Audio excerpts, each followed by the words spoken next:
Emba News hoje veio aqui falar com a Laura Canteiro, na Embaquim, ela que está no comando da Embaquim. Né? Estamos começando uma série que é as mulheres nas embalagens. Né? E, e a gente vai bater um papo agora para saber um pouquinho com ela, como que é frente desse universo da parte que tem muito homem, né? É um universo de indústria que cada vez mais a mulher não só tem que ter o espaço dela, como uma questão de igualdade mesmo, de maneira natural. Então, primeiro eu vou começar aqui perguntando para Dona Laura. Dona Laura, muito obrigado por receber a Emba News aqui. E gostaria de saber com a senhora aí o que de repente levou a senhora para esse comando aqui da Embaquim, como é que foi que começou isso? Obrigada pela oportunidade. É sempre com muito carinho que eu recebo o Ricardo aqui, que a gente já conhece há tanto tempo, desde a época do Ronaldo, né? E dos prêmios todos que a gente recebeu, né? Com muita honra que a gente te recebe aqui. E eu comecei aqui na Embaquim por um acaso, né? Porque a Embaquim tem 40 anos, mas há 13 anos atrás, né, e eu não trabalhava aqui na Embaquim, eu só trabalhava em casa, ah, assim, assessorando o Ronaldo, né, quando precisava, também trabalhava em algumas áreas aqui, assessorando, mas nunca fui assim de estar realmente presente diariamente. Mas há 13 anos atrás, quando Ronaldo estava indo visitar um cliente em Ponta Grossa, estava ele, piloto do avião, e a minha filha Renata, que já trabalhava com ele há 7 anos, eles, infelizmente, sofreram um acidente desse avião que era um monomotor, né? E ele acabou caindo o avião e ele veio a falecer, e o piloto também, mas a Renata, graças a Deus, ela sobreviveu e está conosco até hoje, né? E naquela época, era assim, quando o Ronaldo ia viajar, ele, ele ficava um tempo fora e ele deixava os cheques para eu assinar, né? Então, Laurinha, vê se cuida aí, né? Aí quando ele faleceu numa quarta, ele foi enterrado numa quinta. Aí na sexta-feira eu falei assim, nossa, o que vai acontecer com a empresa? Alguém tem que assinar os cheques, né? Aí eu peguei, fui até Embaqui, que era lá no Ipiranga. Eu cheguei lá com a minha bolsinha e falei assim, olha, eu venho assinar os cheques, ver o que a gente tem que fazer aqui agora, o que vai ser da Embaquim. Então todo mundo me olhou assim, né?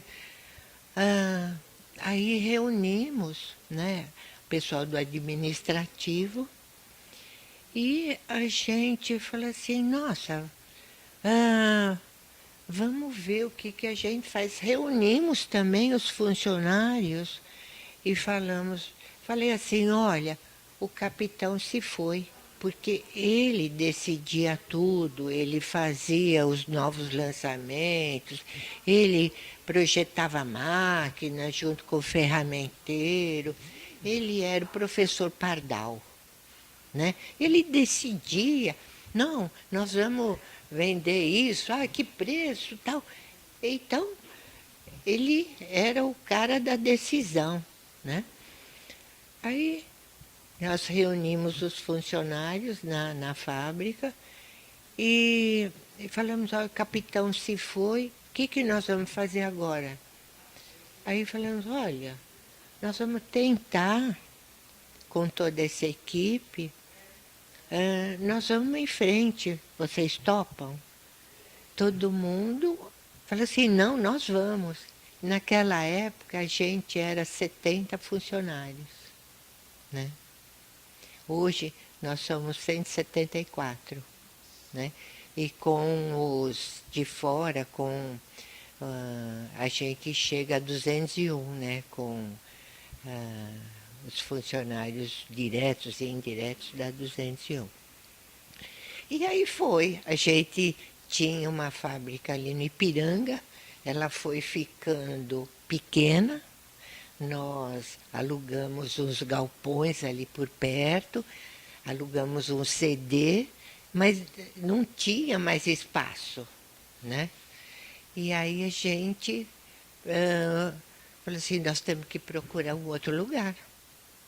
Aí nós fomos procurar em Minas Gerais, Rio de Janeiro, Mauá, em tudo quanto é lugar, né? Mas o nosso bem mais precioso são os funcionários, né? Aí a gente falou assim, nós não conseguimos levar eles para lá. E 52% dos funcionários, hoje são 52% são mulheres. A gente fala assim, nossa, como é que nós vamos levar os maridos dessas mulheres? Eles não vão. Se ainda fossem homens, eles iam levar as mulheres, né?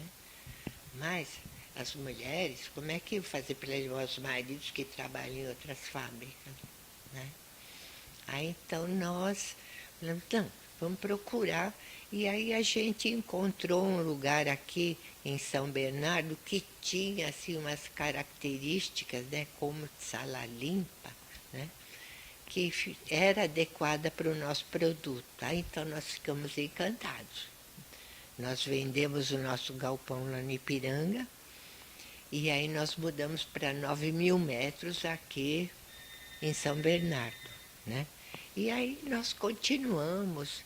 Isso foi em 2014 e nós entramos lá em 2015, em janeiro de 2015. E assim a gente continuou crescendo, crescendo, né? Eu lembro que assim as mulheres começaram a ser a maioria, né? Em 2015, comigo na direção, né? Imagina, presidente, né? A direção, eu nunca imaginava na minha vida que fosse ser presidente de uma empresa, né? E aí a gente percebeu que que na direção, assim, qualidade, que no desenvolvimento com a Renata, no PCP, a gente tinha muitas mulheres, né? E que elas eram a essência da nossa empresa. E agora eu não sei se eu vou entrar nessa, se vai ser a sua próxima pergunta ou não, né? Porque a gente já teve funcionário que não ficou trabalhando com a gente, porque fala assim, eu não quero ser comandado por uma mulher, né? Então, a gente já passou por isso, né? Você estava falando, a gente estava conversando, né, a respeito de muito machismo e tal, né? A gente já teve isso, né? No nosso dia a dia, né? Já sentimos na pele pessoa que não quis trabalhar porque era comandado por um homem, né? Por uma mulher, desculpa. E aí a gente saiu do nosso aluguel, né? No ano passado, a gente conseguiu comprar a nossa sede própria aqui e desde dezembro do ano passado nós estamos aqui no bairro Pauliceia, onde a gente passou para mais de 20.000 metros quadrados da nossa empresa, né? Então foi um ganho, assim, a gente tem galgado um sucesso, né? Então, graças, né, àquele dia que a gente falou assim, não, nós vamos continuar. E todo mundo falou assim, não, nós estamos juntos, né? E a gente vestiu a camisa e a gente está já há quase 14 anos, em novembro vai fazer 14 anos que a gente está aqui à frente da empresa, né? Então, dona Laura, o que a gente vê, assim, né, sem dúvida, nessa questão do próprio, não apenas nas empresas, né, como é o caso aí até que a senhora contou, mas também o próprio setor, vários setores da indústria têm essa questão, né, não apenas na atuação da mulher, mas também no comando, né, dificilmente você tem. E a gente sabe que nessa questão, muitas vezes, de gestão da empresa, na parte administrativa, a mulher ela tem um jeito melhor até, muitas vezes. Como é que a senhora vê em alguns segmentos, né, que tem essa questão de, né, às vezes até frente de entidades ou alguma coisa? A senhora que está à frente aqui no comando da Embaquim já há esses 14 anos, como é que a senhora vê ainda que eu acho, não gosto dessa palavra, do tabu, né, que existe nisso daí, porque para mim a igualdade tem que ser com tudo, né, na questão de da pessoa, o que importa é competência, caráter, né, profissionalismo, ética. E como é que a senhora vê ainda? Está avançando nos setores, assim, né? Está avançando dentro dos setores ou do segmento, né, mais especificamente, às vezes, na parte de embalagem. Como a senhora enxerga um pouco isso? Mudou nos últimos anos? A senhora viu mais ingresso de mulheres nesse setor?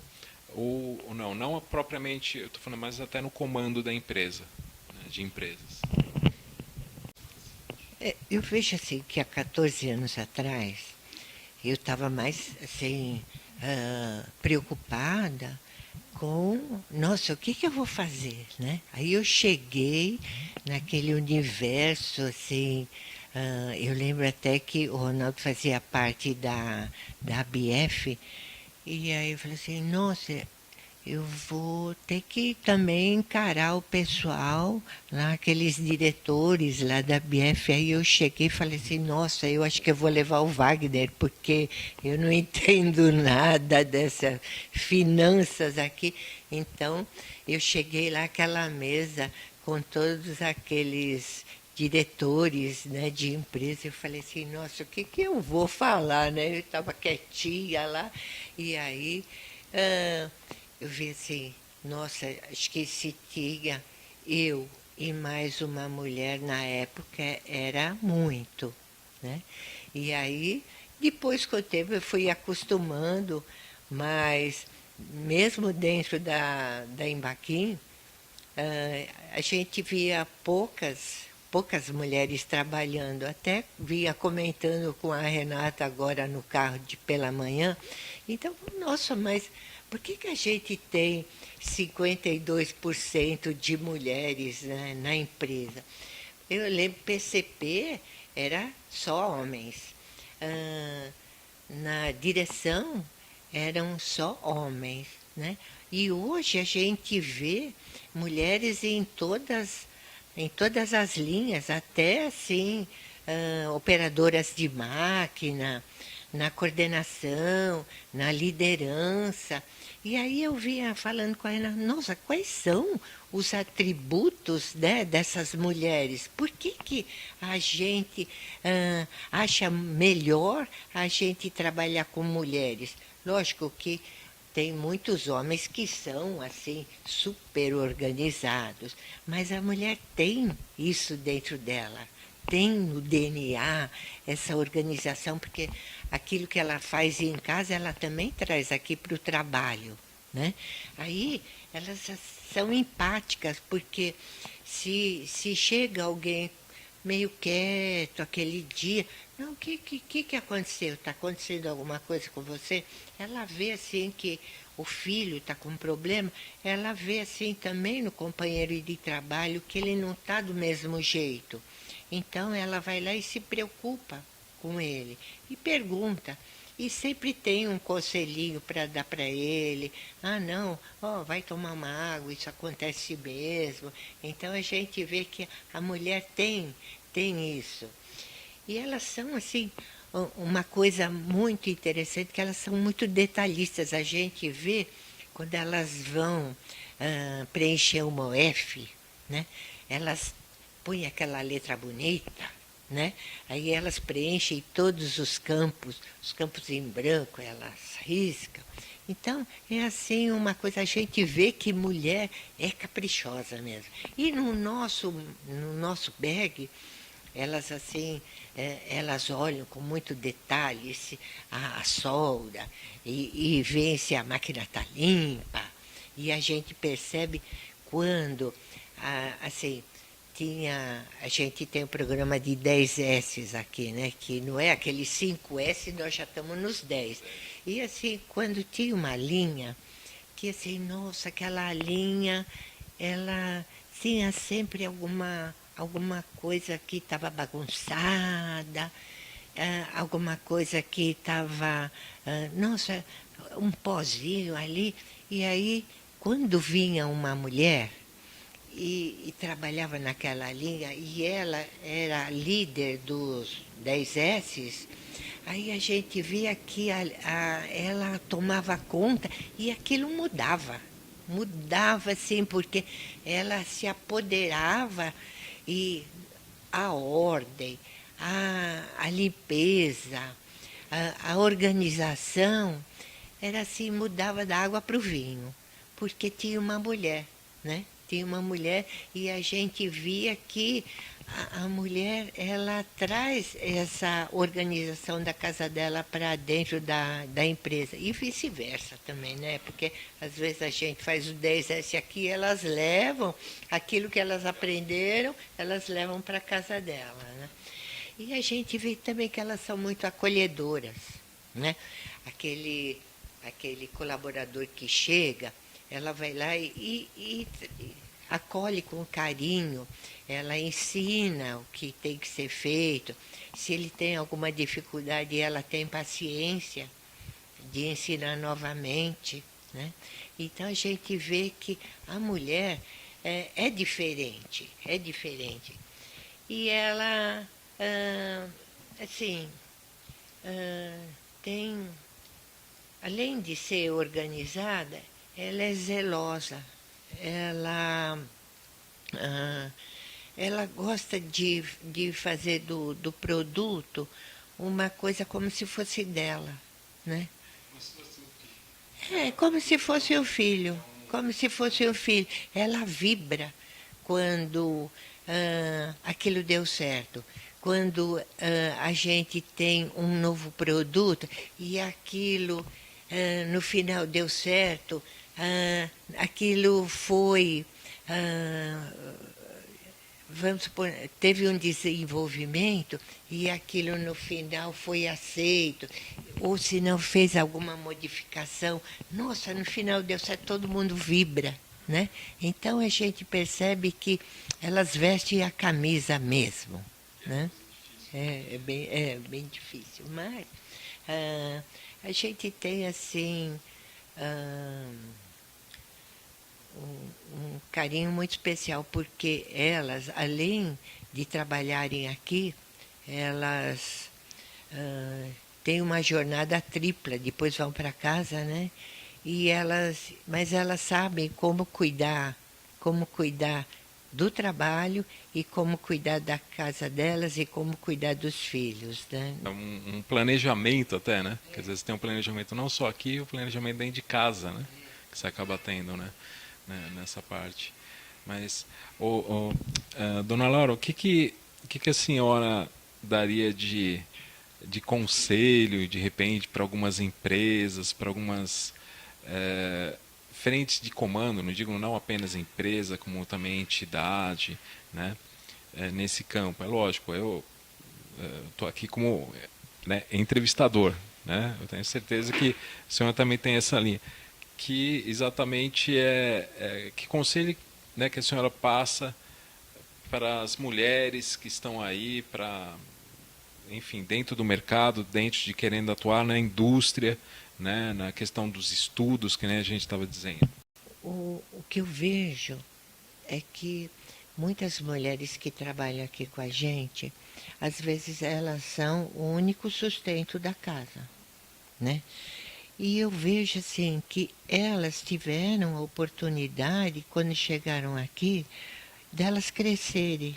Eu vejo muitas mulheres começaram no chão de fábrica e aí elas tiveram uma oportunidade, elas estudaram, elas ficaram líderes e aí elas passaram para a coordenação e hoje elas estão num patamar que assim, a gente percebe que elas não pensavam que chegariam. Né? Então, o que eu aconselho às mulheres que hoje a gente vê em salas de aula estão se destacando, que são a maioria nas salas de aula, que realmente elas fazem uma diferença, que elas não tenham medo, que elas enfrentem, que esse mundo que antes era machista, que eu acho que ainda tem muita gente que não aceita que a mulher se sobressaia, eu acho que essas mulheres têm que mostrar o devido valor e que elas são capazes sim. E que elas podem chegar no ponto aonde elas quiserem. Que não tem limite. Né? Que eu nunca imaginava que fosse chegar à presidência, mas eu estou aqui. E a gente consegue sim. É só você olhar em frente e seguir o seu caminho. É isso. Bom, dona Laura, muito obrigado. Tá? Obrigado pelo bate-papo, pela conversa aqui. E continue aí. Nós temos certeza que a trajetória da Embaquim está em ótimas mãos, não apenas com a senhora aí à frente, como também a Renata.